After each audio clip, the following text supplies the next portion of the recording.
여러분, 지금 하시던 일을 멈추시고 손가락 끝을 서로 맞대어 보세요. 엄지손가락으로 각 손가락을 하나씩 눌러보세요. 그 찌릿한 느낌이 느껴지시나요? 약지나 새끼손가락에 저린 느낌? 손이 저린 것도 아닌데 손이 잠든 것 같은 희미한 진동 같은 느낌? 제 말을 아주 신중히 들어주세요. 그것은 정상이 아닙니다. 그것은 여러분의 신경계가 도움을 요청하며 비명을 지르고 있는 것입니다. 그것은 여러분의 몸이 긴급 조난 신호를 보내고 있는 것인데 대부분의 사람들이 너무 늦을 때까지 그것을 무시합니다. 제 이름은 이민준 의사입니다. 저는 가정의학과 전문의이며 서울에서 17년 넘게 진료를 해왔습니다. 강남의료센터 제 진료실 문을 통해 수천 명의 환자들을 만나왔고 저는 절대적인 확신을 가지고 말씀드릴 수 있습니다. 저림은 사람들이 무시하는 가장 위험한 증상 중 하나입니다. 그들은 저절로 사라질 거라고 생각합니다. 그냥 잠을 잘못 잤거나 너무 오래 앉아 있어서 그런 거라고 생각합니다. 하지만 저는 환자들이 셔츠 단추를 스스로 채우는 능력을 잃는 것을 봐왔습니다. 손가락이 작동을 멈춰서 커피잔을 떨어뜨리는 사람들을 봤습니다. 손자 손녀의 손길을 더 이상 느낄 수 없게 돼서 우는 노인 환자들의 손을 잡아들인 적도 있습니다. 불과 3주 전에 박 씨라는 68살 여성분이 제 진료실에 오셨습니다. 그분은 6개월 동안 왼손에 저린 느낌을 경험하고 계셨습니다. 6개월입니다. 관절염인 줄 아셨답니다. 그냥 나이 드는 거라고 생각하셨죠. 하지만 제가 진찰했을 때 그분의 목에서 심각한 신경 압박을 발견했습니다. 팔 전체로 가는 신호를 차단하고 있었어요. 영구적인 신경 손상까지 몇 주밖에 남지 않은 상태였습니다. 몇 주요. 한 달만 더 기다렸다면 그 손상은 되돌릴 수 없었을 겁니다. 그 손의 기능을 영원히 잃었을 것입니다. 제가 여러분께 이해시켜 드려야 할 것은 바로 이것입니다. 저림은 사소한 불편함이 아닙니다. 그냥 참고 살아야 하는 것이 아닙니다. 여러분의 신경계가 몸 어딘가에서 혈류가 제한되거나 신경이 눌리고 있다고 말해주는 것입니다. 그리고 신경은 몸의 다른 조직들과 달리 쉽게 치유되지 않습니다. 신경 손상이 영구적이 되면 어떤 수술도, 어떤 약물도, 어떤 치료도 여러분이 잃어버린 것을 되돌려줄 수 없습니다. 비극은 이 고통의 대부분이 완전히 예방 가능하다는 것입니다. 한국에서 17년간 진료하면서 저는 저림의 근본 원인을 다루는 특별한 프로토콜을 개발했습니다. 문제를 가리기만 하는 진통제가 아닙니다. 증상만 치료하는 비싼 시술도 아닙니다. 저는 여러분의 신경이 왜 비명을 지르는지 정확히 이해하고 적절한 기능을 회복하기 위해 여러분의 몸이 필요로 하는 것을 제공하는 것에 대해 말씀드리는 겁니다. 오늘 저는 만성저림으로 고생하는 수많은 환자들을 치료하면서 배운 모든 것을 공유하려고 합니다. 여러분이 경험하고 있는 저림이 어떤 유형인지 식별하는 방법을 배우실 겁니다. 모든 저림이 같은 것은 아니니까요. 손, 발, 팔다리에서 신경 고통을 일으키는 3가지 주요 메커니즘을 이해하실 겁니다. 가장 중요한 것은 감각을 회복하고 신경을 영구적인 손상으로부터 보호하는 제 단계별 프로토콜을 배우실 겁니다. 이 정보는 여러분이 자녀에게 의존하게 되는 것을 막아줄 수 있습니다. 스스로 식사하고 옷을 입고 도움 없이 걷는 능력을 잃는 것을 예방할 수 있습니다. 제가 가르쳐 드릴 기술들은 간단합니다. 비싼 장비가 필요하지 않습니다. 헬스장 회원권도 필요 없습니다. 하지만 여러분의 관심과 헌신이 필요합니다. 바로 지금부터요. 왜냐하면 여기 대부분의 의사들이 여러분께 말씀드리지 않을 진실이 있기 때문입니다. 여러분은 제가 골든타임이라고 부르는 시기에 살고 계십니다. 지금 아직 감각이 있는 동안, 저림이 아직 되돌릴 수 있는 동안 여러분에게는 기회의 창이 있습니다. 하지만 그 창은 여러분이 이 경고 신호를 무시하는 매일매일 닫히고 있습니다. 여러분, 지금 하시던 일을 멈추시고 제 말을 아주 신중히 들어주세요. 즉시 해주셔야 할 것이 있습니다. 발가락을 움직여보세요. 모든 발가락을요. 지금 당장요. 각각이 움직이는 것이 느껴지시나요? 이제 엄지손가락으로 각 손가락 끝을 하나씩 눌러보세요. 그 찌릿한 느낌이 느껴지시나요? 그 이상한 저림, 여러분이 몇 주, 어쩌면 몇 달 동안 무시해온 그 바늘로 찌르는 듯한 느낌. 저는 이민준 의사입니다. 서울에서 17년간 가정의학과 진료를 해왔고 완전히 진지하게 이 말씀을 드립니다. 여러분이 경험하고 계신 그 저림은 정상적인 노화가 아닙니다. 그냥 참고 살아야 하는 것이 아닙니다. 뭔가 치명적인 일이 일어나기 전에 여러분의 신경계가 도움을 요청하며 비명을 지르고 있는 것입니다. 지난달 박 씨라는 68살 여성분이 강남에 있는 제 진료소로 걸어 들어오셨습니다. 사실 걸어 들어온 게 아니었습니다. 박 씨가 발을 거의 느낄 수 없게 되었기 때문에 딸이 부축해야 했습니다. 그분은 8개월 동안 발가락에 저린 느낌을 경험했다고 말씀하셨습니다. 밤에만 조금 저린 거였다고 하셨어요. 심각한 건 아니었다고요. 무시하셨던 겁니다. 무슨 일이 일어났는지 아세요? 사지로 가는 혈류 감소가 진행성 신경 손상을 일으켰습니다. 제게 오셨을 때는 이미 양발의 감각 30%를 잃으신 상태였습니다. 30%요. 발의 위치를 느낄 수 없어서 아파트에서 2번이나 넘어지셨습니다. 이것이 제가 매주 진료실에서 보는 일입니다. 손상이 심각해질 때까지 초기 경고 신호를 무시한 환자들입니다.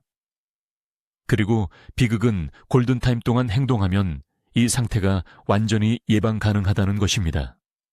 저림을 느낄 때 여러분의 몸속에서 정확히 무슨 일이 일어나고 있는지 설명해 드리겠습니다. 여러분의 신경은 온몸에 뻗어 있는 전선과 같아서 뇌와 신호를 주고받습니다. 이 신경들이 제대로 기능하려면 2가지가 필요합니다. 첫째, 신경을 둘러싼 작은 혈관을 통해 산소가 풍부한 혈액이 지속적으로 흘러야 합니다. 둘째, 공간이 필요합니다. 이 신경들이 뼈, 근육 또는 부은 조직 사이에 압박되고 눌리면 오작동을 시작합니다. 여러분이 느끼는 저림과 무감각은 문제 그 자체가 아닙니다. 그것은 경보음입니다. 신경세포들이 혈액 공급이 끊기거나 압력에 짓눌려 절박하게 신호를 보내는 것입니다. 이것이 너무 오래 계속되면 신경세포가 죽기 시작합니다. 그런데 대부분의 사람들이 이해하지 못하는 것이 있습니다. 신경세포가 한번 죽으면 다시 살아나지 않습니다. 손상은 영구적이 됩니다.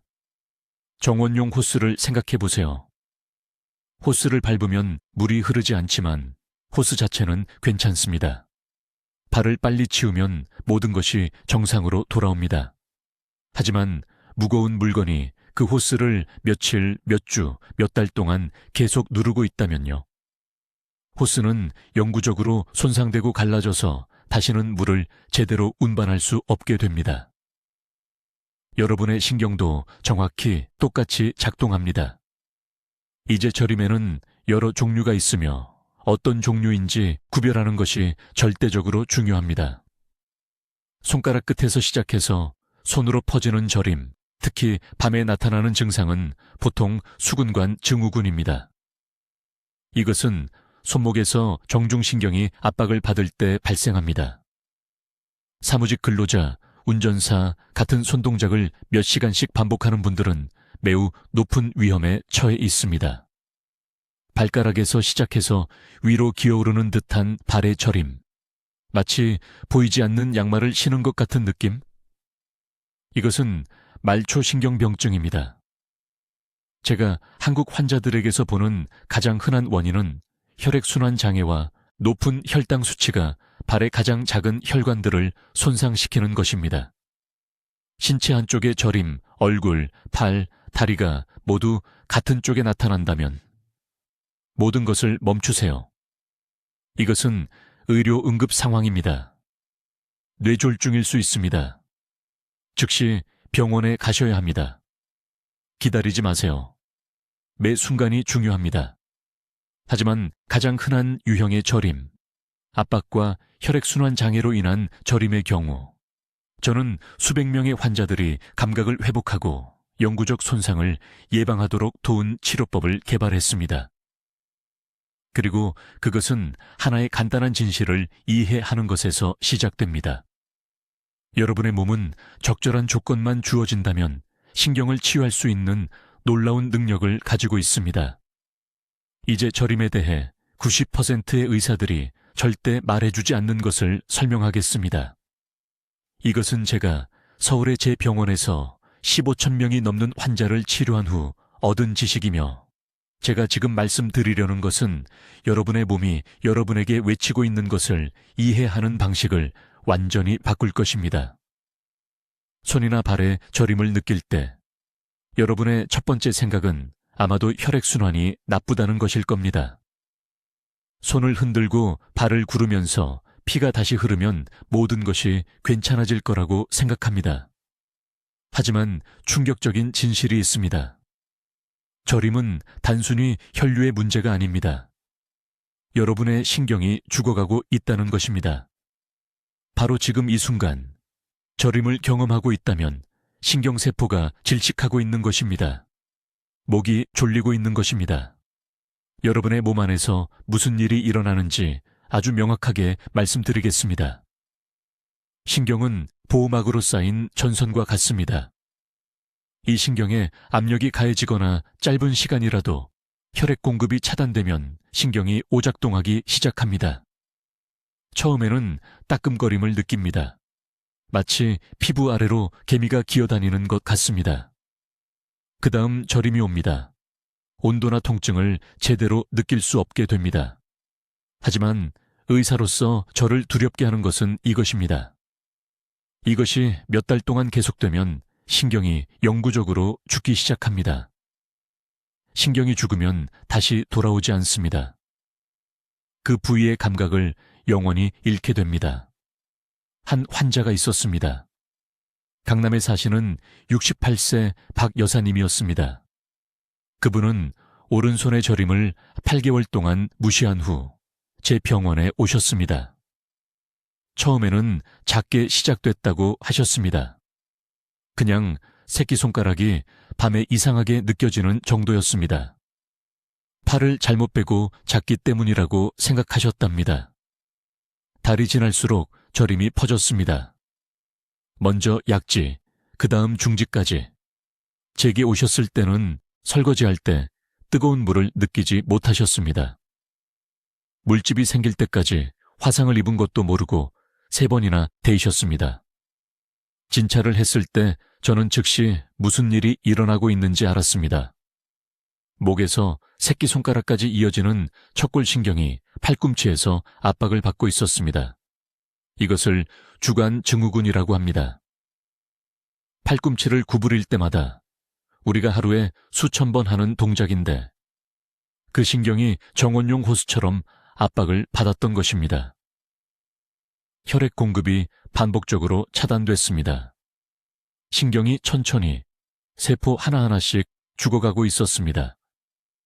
이것을 반드시 이해하셔야 합니다. 저림에는 3가지 주요 유형이 있으며 어떤 유형인지 아는 것이 완전한 회복과 영구적 장애의 차이를 만듭니다. 첫 번째 유형은 자세성 저림입니다. 이것은 잘못 앉거나 팔을 구부린 채로 자거나 다리를 너무 오래 꼬고 있을 때 신경을 압박해서 발생합니다. 일찍 발견하면 일시적입니다. 여기서 골든타임은 3개월입니다.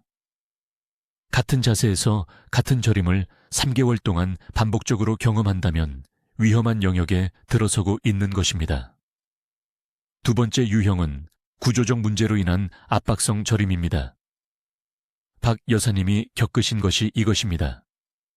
몸 안에 무언가가 척추의 골극이든 추간판 탈출증이든 신경이 지나가는 통로의 부종이든 신경을 계속 압박하고 있습니다.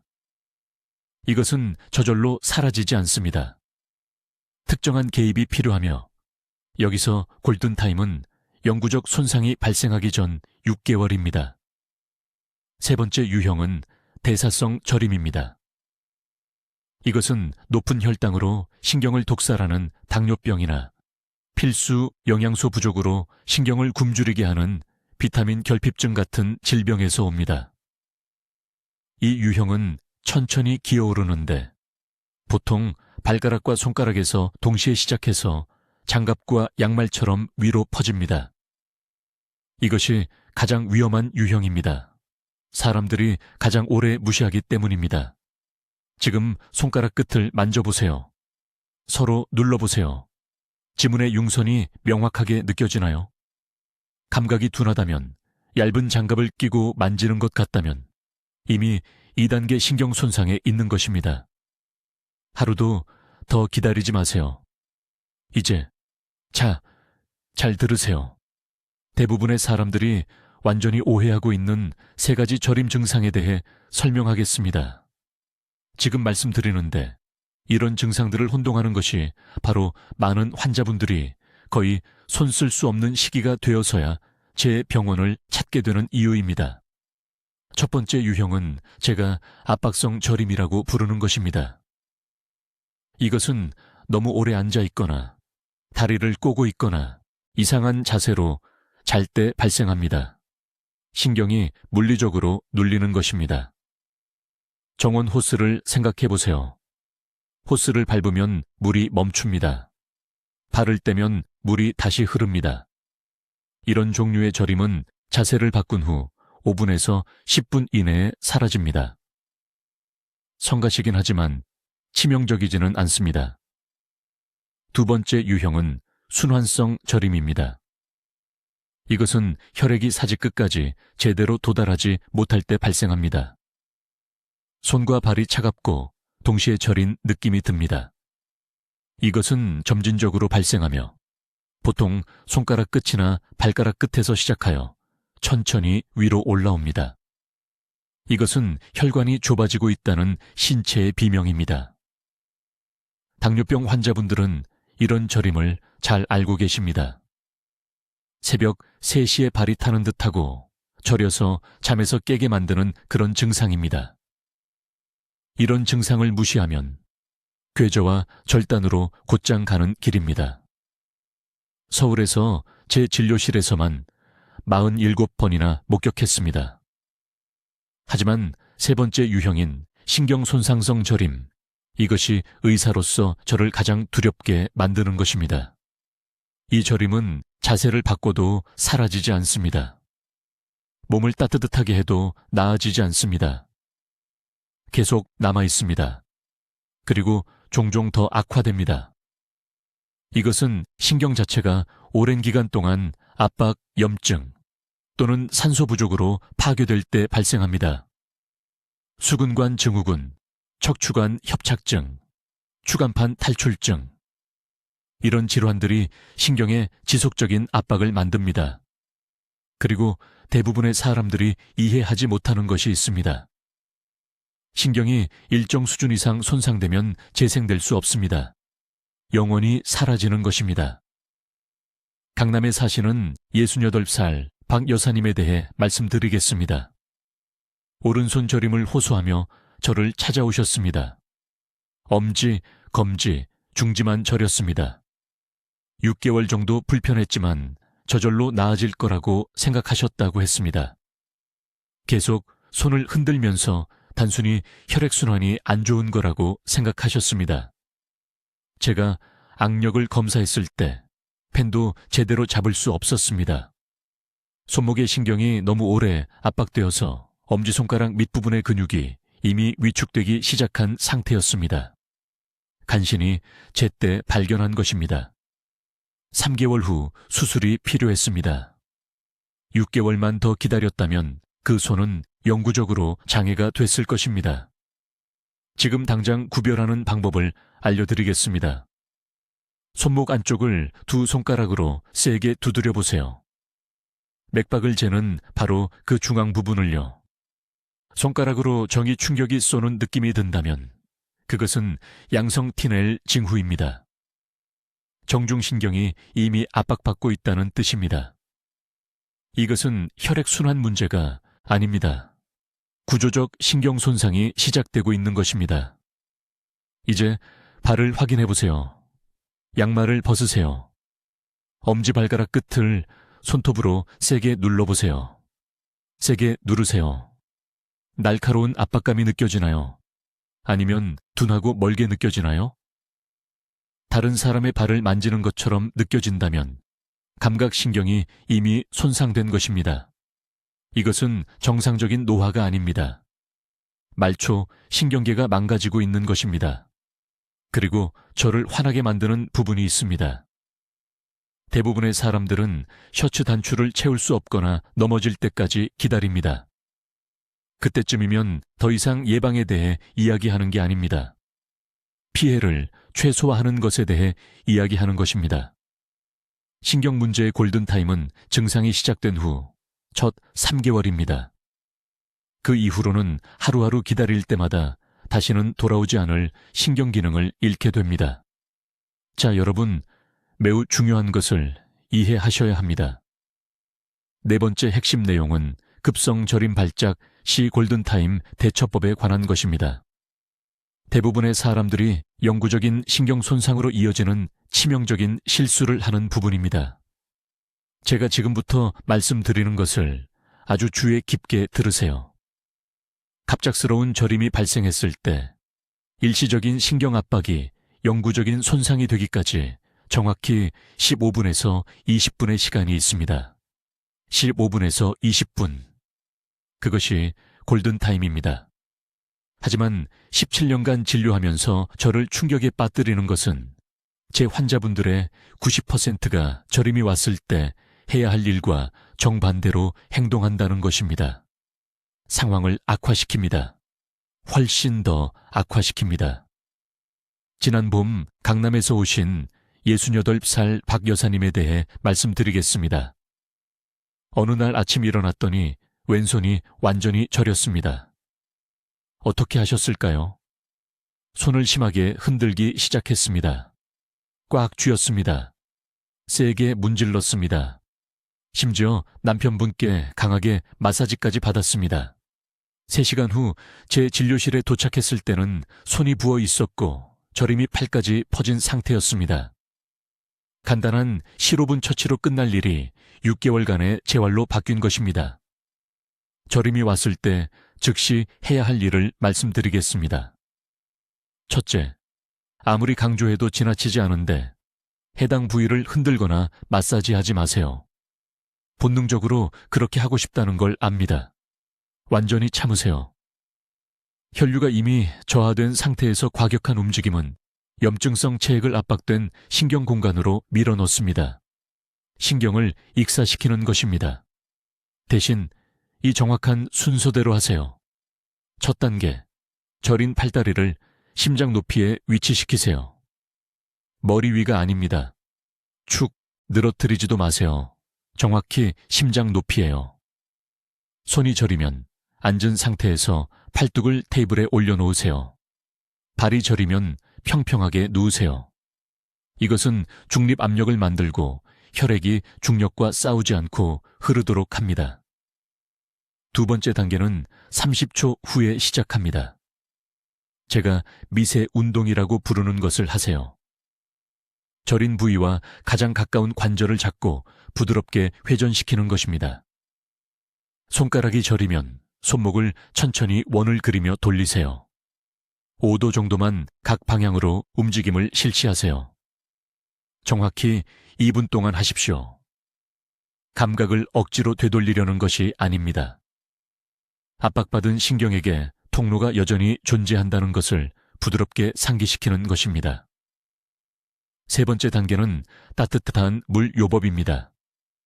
2분간의 미세 움직임 후 정확히 섭씨 38도에서 40도 사이의 물에 해당 부위를 담그세요. 뜨거운 물이 아닙니다. 다시 말씀드리지만 뜨거운 물이 아닙니다. 온도계가 있으면 사용하세요. 뜨거운 물은 급격한 혈관 확장을 일으켜 반동 부종을 유발할 수 있습니다. 미지근한 물은 부드럽고 지속적인 혈액순환 증가를 만듭니다. 팔다리를 7분에서 10분 동안 물에 담그세요. 이제 아무도 알려주지 않는 부분이 있습니다. 물에 담그는 10분 동안 심호흡을 해야 합니다. 코로 4초 들이쉬고 2초 멈추고 입으로 6초 내쉬세요. 이것은 부교감 신경계를 활성화시켜 혈관을 이완하고 확장하도록 직접 신호를 보냅니다. 저림은 단순히 국소적인 문제가 아닙니다. 전체 신경계가 관여하고 있습니다. 네 번째 단계는 높이 올리기인데 물치료 후에만 하세요. 이제 팔다리를 심장보다 높은 위치에 정확히 5분 동안 올리세요. 더 길게 하지 마세요. 이것은 압박 중에 축적된 과도한 체액을 배출하고 2차 신경 손상을 일으키는 반동 부종을 방지합니다. 성동구에 사는 최 씨가 힘들게 배운 교훈이 있습니다. 그는 서울에서 부산으로 가는 긴 버스 여행 중 발이 저렸을 때 이 방법을 무시했습니다. 다른 사람에게 폐해를 끼치고 싶지 않아서 그냥 2시간을 더 앉아 있었습니다. 일어섰을 때 족하수가 발생했고 부분적으로 회복하는데 8개월의 물리치료가 필요했습니다. 골든타임은 협상의 여지가 없습니다. 제한이 아닙니다. 완전한 회복과 영구적인 장애의 차이입니다. 지금 당장 휴대전화를 만지고 알림을 설정하세요. 이 4단계를 종이에 적어서 냉장고에 붙이세요. 여전히 독립적으로 걸을 수 있는 미래의 당신이 감사할 것입니다. 이제 저림이 발생했을 때 사람들이 저지르는 가장 위험한 실수에 대해 말씀드리겠습니다. 이것이 완전히 회복하는 사람들과 영구적인 신경 손상을 입게 되는 사람들을 구분합니다. 제가 말씀드리려는 것을 아주 주의 깊게 들으세요. 실수는 이것입니다. 저림이 저절로 사라지기를 기다리고 바라는 것입니다. 저는 17년 동안 이 패턴이 삶을 파괴하는 것을 봐왔습니다. 환자가 손가락에 따끔거림을 느낍니다. 일시적인 것이라고 생각합니다. 일주일을 기다립니다. 그 다음 2주일, 그 다음 한 달. 서울에 있는 제 병원에 올 때쯤이면 손상은 이미 돌이킬 수 없게 되어 있습니다. 기회의 창은 영원히 닫혔습니다. 솔직하게 말씀드리겠습니다. 신경은 근육과 다릅니다. 근육을 다치면 휴식이 회복에 도움이 됩니다. 하지만 신경은 다릅니다. 신경이 압박받거나 혈류 공급이 부족하면 지나가는 매 시간마다 신경섬유에 미세한 죽음이 발생합니다. 이 섬유들은 다시 자라지 않습니다. 한번 죽으면 영구적으로 사라집니다. 이것이 골든타임이 그토록 절실하게 중요한 이유입니다. 강남구에 사는 58세 박 씨라는 환자가 있었습니다. 그녀는 평생 재봉사로 일했습니다. 어느 날 오른쪽 엄지와 검지의 저림을 느꼈습니다. 약간의 따끔거림이었습니다. 주문이 바빠서 무시했습니다. 3개월 후 바늘을 잡을 수 없게 되어 제 병원에 왔습니다. 손이 부분적으로 마비되었습니다. 제가 진찰했을 때 영구적인 신경 손상을 동반한 심각한 수근관 증후군을 발견했습니다. 그녀는 제 진료실에서 울면서 다시 일할 수 있는지 물었습니다. 저는 진실을 말해야 했습니다.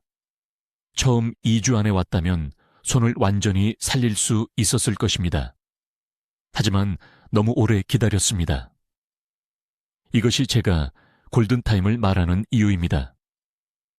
저림의 경우 골든타임은 일반적으로 최대 2주에서 4주입니다. 그 후에는 완전 회복 가능성이 급격히 떨어집니다.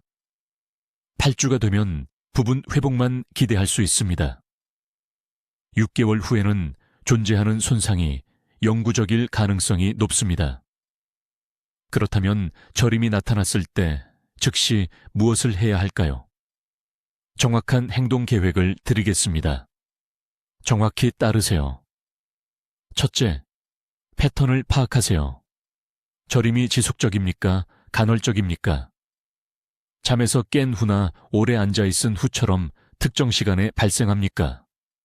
특정 자세에서 발생합니까? 이것을 적으세요. 패턴이 원인에 대한 모든 것을 알려줍니다. 둘째, 자세 테스트를 하세요. 손에 저림이 있다면 양팔을 머리 위로 60초 동안 올리세요. 저림이 악화되면 흉곽 출구 증후군, 어깨 부위에 압박을 나타냅니다. 발에 저림이 있다면 발끝으로 30초 동안 서보세요. 이것이 다리 위로 쏘는 통증을 유발하면 허리 아래쪽에 신경근 압박을 시사합니다. 셋째, 즉시 위험 징후를 확인하세요. 이것들은 24시간 이내에 응급의료 처치가 필요합니다. 신체 한쪽 전체에 갑작스러운 저림, 혼란이나 말하기 어려움을 동반한 저림, 방광이나 장 조절 상실을 동반한 저림, 몇 시간에 걸쳐 빠르게 퍼지는 저림, 이 중 하나라도 해당되면 지금 당장 응급실에 가야 합니다. 아침까지 기다리지 마세요. 좋아지는지 기다리지 마세요. 넷째, 위험 징후가 없지만 저림이 3일 이상 지속되면 일주일 이내에 의사를 만나야 합니다. 다음 달이 아닙니다. 시간이 날 때가 아닙니다. 7일 이내입니다. 패턴에 대한 메모를 가져오세요. 중요한 것을 이해하시길 바랍니다. 초기 저림은 여전히 도움을 받을 수 있을 때 도움을 요청하는 신체의 비명입니다. 불이 아직 작을 때 화재 경보가 울리는 것과 같습니다. 경보를 무시하고 건물 전체가 타오를 때까지 기다리면 누가 무엇을 할 수 있겠습니까? 완전히 회복하는 환자들은 즉시 행동하는 사람들입니다. 회복하는 환자들은 영구적인 장애를 겪는 환자들은 기다리고 희망만 품는 사람들입니다. 당신은 어떤 유형의 환자가 되시겠습니까? 앞으로 72시간 안에 당신이 내리는 선택이 그 답을 결정할 것입니다. 이제 제 병원에서 수많은 생명을 구한 6번째 중요한 치료법에 대해 알려드리겠습니다. 이것은 갑작스러운 저림 발작에 대한 응급 회복 방법입니다. 매우 주의 깊게 들어주십시오. 이런 중요한 순간에 신속히 대처하지 못해 20분도 안 되어 영구적으로 기능을 잃는 환자들을 제가 직접 목격했기 때문입니다. 갑작스럽게 저림이 빠르게 퍼지는 증상을 경험하실 때, 특히 발에서 위로 올라오거나 몸 한쪽 전체에 영향을 미칠 때, 제가 말하는 골든타임에 진입한 것입니다. 이 시간은 영구적인 손상이 시작되기 전 정확히 15분에서 20분 동안 지속됩니다. 서울 전역에서 17년간 저림 환자를 치료하면서 심각한 합병증의 87%가 환자들이 이런 경고 신호를 일시적인 불편함으로 무시했기 때문에 발생했다는 것을 기록해왔습니다. 직접적으로 말씀드리겠습니다. 특히 이른 아침이나 늦은 밤에 혼자 계실 때 갑자기 저림이 나타난다면 첫 번째 조치는 즉시 자세를 바로잡는 것입니다. 절대 평평하게 눕지 마십시오. 이것이 제가 반복적으로 목격하는 가장 위험한 실수입니다. 저림 발작 중에 평평하게 누우면 문제를 일으키는 혈류역학을 실제로 악화시키게 됩니다. 대신 벽이나 단단한 표면에 등을 대고 똑바로 앉으십시오. 머리를 최소 30도 각도로 올리십시오. 이 각도는 임의적인 것이 아닙니다. 영향을 받은 신경에 추가적인 압박을 방지하면서 뇌로 가는 최적의 혈압을 유지합니다. 두 번째 단계는 30초 이내에 시작됩니다. 제가 말하는 순환 촉진을 만들어야 합니다. 영향을 받지 않은 손으로 시작하십시오. 주먹을 꽉 쥐었다가 손가락을 활짝 펴십시오. 이것을 빠르게 50번 반복하십시오. 가능하면 발로도 같은 동작을 하십시오. 발가락을 꽉 오므렸다가 펴십시오. 이 펌핑 동작은 막히거나 압박된 작은 혈관을 통해 혈액 이동을 강제로 만듭니다. 저는 강남에 사는 74세 박씨 환자가 진료실 방문 중에 정확히 이 방법을 사용하여 손저림을 완전히 회복시키는 것을 본 후 이 기술을 배웠습니다. 그녀는 그날 아침 왼손 세 손가락을 느낄 수 없는 상태로 깨어났습니다. 이렇게 의도적인 근육 펌프를 만들어서 8분 만에 감각을 회복했습니다. 이제 대부분의 사람들이 잘못하는 부분이 나옵니다. 저림이 나아지는 것처럼 보여도 즉시 누군가에게 연락해야 합니다. 가족, 이웃 또는 응급서비스에 전화하십시오. 왜냐고요? 저림 증상은 종종 파도처럼 발생하기 때문입니다. 첫 번째 파도가 물러나 잘못된 안심을 주고 방심하고 있을 때 10분에서 15분 후에 두 번째로 더 심한 파도가 덮칩니다. 잘못된 회복 기간 동안 골든타임을 낭비하고 두 번째 파도가 올 때 응급실에 도착한 환자가 얼마나 많은지 셀 수 없습니다. 도움이나 진찰을 기다리는 동안 온도 테스트를 하십시오. 다른 손으로 영향을 받은 부위를 만져보십시오. 주변 피부보다 눈에 띄게 차갑습니까? 그렇다면 혈액순환 장애를 겪고 있는 것입니다. 심장 방향으로 부드럽게 마사지 하십시오. 절대 반대 방향으로 하지 마십시오. 길고 단단한 스트로크를 사용하십시오. 온도가 정상으로 느껴지지만 감각이 여전히 없다면 신경 압박을 경험하고 있는 것입니다. 이 경우 마사지를 피하십시오. 대신 자세를 완전히 바꾸십시오. 앉아 있었다면 조심스럽게 일어서십시오. 서 있었다면 앉으십시오. 때때로 단순한 자세 변경만으로도 압박된 신경 경로가 풀립니다. 제가 반드시 드려야 할 중요한 경고가 있습니다. 저림이 다음 증상 중 하나라도 동반된다면 즉시 병원에 가셔야 합니다. 단 1분도 지체하지 마십시오. 이런 증상은 갑작스럽고 심한 두통, 말하기 어렵거나 어눌한 말투, 한쪽 또는 양쪽 눈의 시력 변화, 균형 감각이나 협응력 상실, 또는 얼굴 한쪽의 처짐입니다. 이것들은 뇌졸중 가능성을 나타내며 매 순간이 중요합니다. 한국에는 훌륭한 응급 뇌졸중 치료 시스템이 있지만 너무 늦게 도착하면 아무 소용이 없습니다. 이 응급 순서를 기억하십시오. 똑바로 앉은 자세, 순환 촉진 운동, 즉시 누군가에게 연락, 온도 테스트 실시, 뇌졸중 경고 신호 관찰. 이것을 적어두십시오. 냉장고에 붙여놓으십시오. 배우자와 자녀들에게 가르치십시오. 이 지식이 일시적인 불편함과 영구적인 장애의 차이를 만듭니다. 완전히 솔직하게 말씀드리겠습니다. 서울에 있는 제 병원에서 17년간 수천 명의 환자를 진찰한 후 절대적인 확신을 가지고 말씀드릴 수 있습니다. 지금 무시하고 있는 저림이 매 순간 당신의 독립성을 빼앗아가고 있습니다. 그리고 일단 잃어버리면 아무리 많은 돈이나 후회로도 되돌릴 수 없습니다.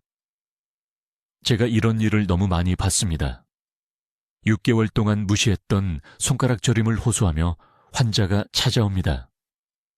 제 진료실에 앉을 때쯤에는 셔츠 단추도 스스로 채울 수 없습니다. 또 다른 환자는 발저림을 다루기 전에 1년을 기다렸습니다. 이제 차 페달을 느낄 수 없어서 딸이 어디든 운전해서 데려다 줍니다. 이것들은 드문 사례가 아닙니다.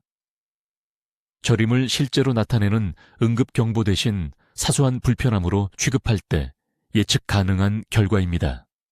이것을 이해하셔야 합니다. 신경이 노화로 죽어가는 것이 아닙니다. 질식하고 있는 것입니다. 바늘로 찌르는 듯한 감각을 느낄 때마다 그것은 신경이 충분한 산소와 영양분을 받지 못하고 있다고 외치는 것입니다. 그 신경에 영양을 공급하는 혈관이 압박되거나 막혀 있습니다.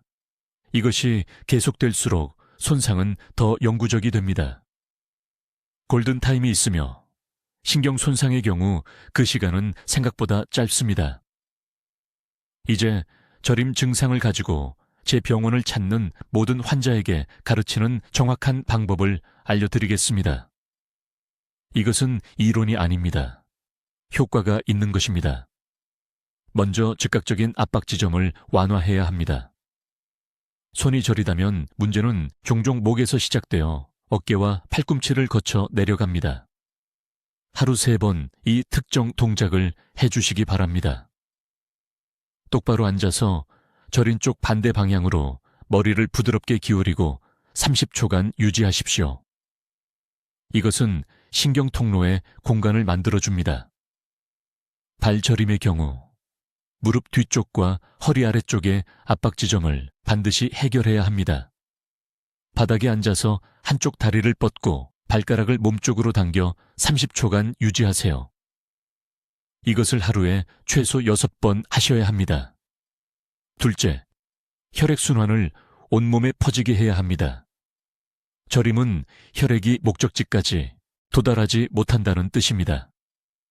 매일 아침, 다른 일을 하기 전에 미지근한 물 2컵을 드세요. 차갑지도 뜨겁지도 않은 미지근한 물이어야 합니다. 이것은 즉시 혈액 점도를 개선시킵니다. 그리고 이것이 매우 중요한데 팔다리를 의도적으로 움직여야 합니다. 주먹을 세게 쥐었다가 펴는 동작을 50번 하세요. 발을 앞뒤로 움직이는 동작을 20번 하세요. 이것이 혈액이 부족했던 부위로 혈액을 펌프질해 보냅니다. 셋째, 신경을 조르는 습관들을 없애야 합니다. 앉을 때 다리를 꼬지 마세요. 팔을 베개 밑에 구부린 채로 자지 마세요. 발목에 자국이 남을 정도로 꽉 끼는 양말을 신지 마세요. 이런 것들이 사소해 보이지만 몇 시간씩 신경을 압박합니다. 일상 습관으로 스스로 신경계를 질식시키고 있는 것입니다. 넷째, 신경 외피를 회복시키는 특정 영양소가 필요합니다. 비타민 B 없이는 손상된 신경을 고칠 수 없습니다. 매일 아침 계란 2개를 드세요. 오후 간식으로 아몬드 한 줌을 추가하세요. 비싼 영양제가 아닙니다. 신경이 치유되는 데 필요한 성분이 정확히 들어있는 기본 음식들입니다. 제게 환자 한 분이 계셨는데 강남에 사시는 68세 남성분이었습니다. 젓가락을 제대로 잡을 수 없는 상태로 오셨죠. 식사하려고 할 때마다 손이 완전히 저렸습니다. 4명의 다른 의사들을 만났는데 모두 그냥 노화 현상이라고 했답니다. 정확히 이 방법을 따른 지 8주 만에 완전한 감각을 되찾으셨습니다. 손주들에게 다시 편지를 쓸 수 있게 되었다며 우시면서 전화하셨습니다. 지금이 바로 그 순간입니다. 지금, 오늘, 영구적이 되기 전에 이것을 되돌릴 수 있는 힘이 여러분에게 있습니다.